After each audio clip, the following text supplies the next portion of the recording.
Oi pessoal, eu sou Luísa Pinheiro, sou advogada, especialista em Direito Médico Odontológico da Saúde e hoje eu vim falar com você sobre a atuação do dentista e suas responsabilidades.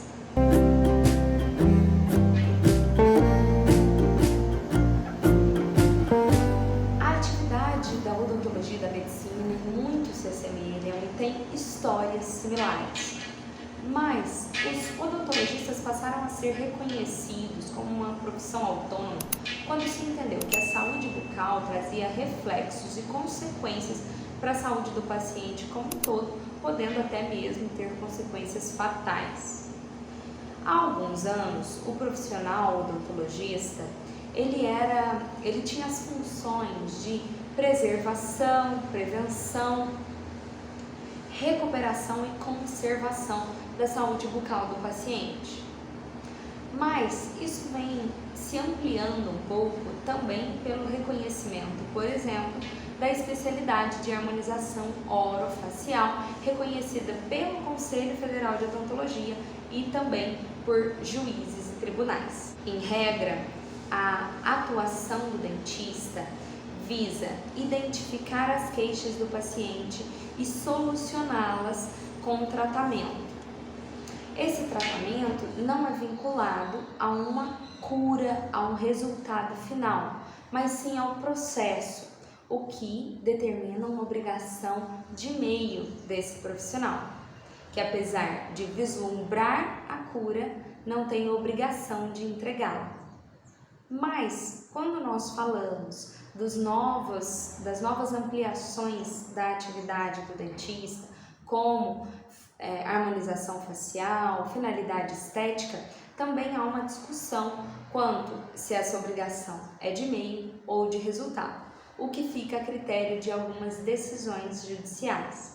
Em regra, a relação do dentista com o seu paciente é uma relação de consumo, então ela é regida pelo Código de Defesa do Consumidor, com exceção de profissionais que atuam estritamente através do Sistema Único de Saúde. E quando nós falamos dessa relação do profissional com o paciente, das suas obrigações, nós pensamos nas responsabilidades. E o profissional dentista tem a responsabilidade civil, penal e administrativa junto ao conselho profissional. E essas responsabilidades serão analisadas em processos distintos e individuais. Quando nós falamos puramente da responsabilidade do profissional odontologista, ela em regra é subjetiva, ou seja, tem de se comprovar a culpa do profissional, os atos de negligência, imprudência ou imperícia que com um nexo causal geraram um dano ao paciente. Quando for necessário analisar essa culpa para que se determine qual a responsabilidade do profissional perante o dano causado ao paciente, provável que isso vá a um processo judicial e que nesse processo seja realizada uma perícia odontológica. Nessa perícia, o perito odontológico terá que analisar não somente o paciente, mas também toda a documentação que o dentista fez sobre esse paciente. E como que o dentista pode provar que ele agiu com ética, com prudência, com técnica e com fundamentos durante todo o atendimento desse paciente? Através da documentação.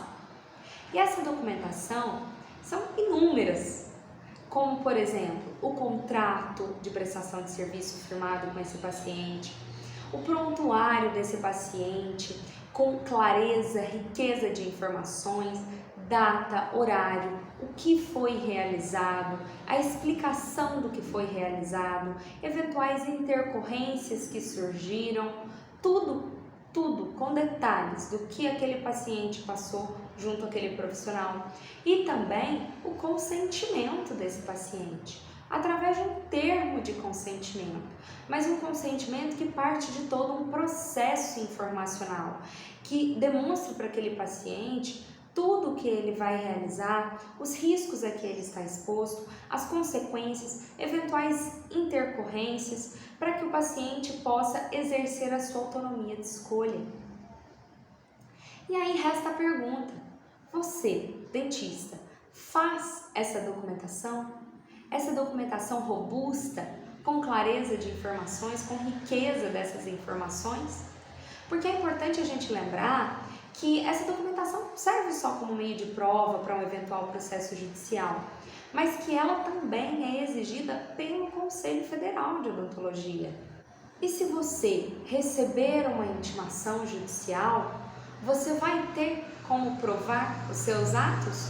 Ou você faz uma documentação simples, um prontuário numa folhinha pequena, tipo um cartãozinho, anota o dia que aquele paciente foi e, em menos de uma linha, o que ele foi realizar.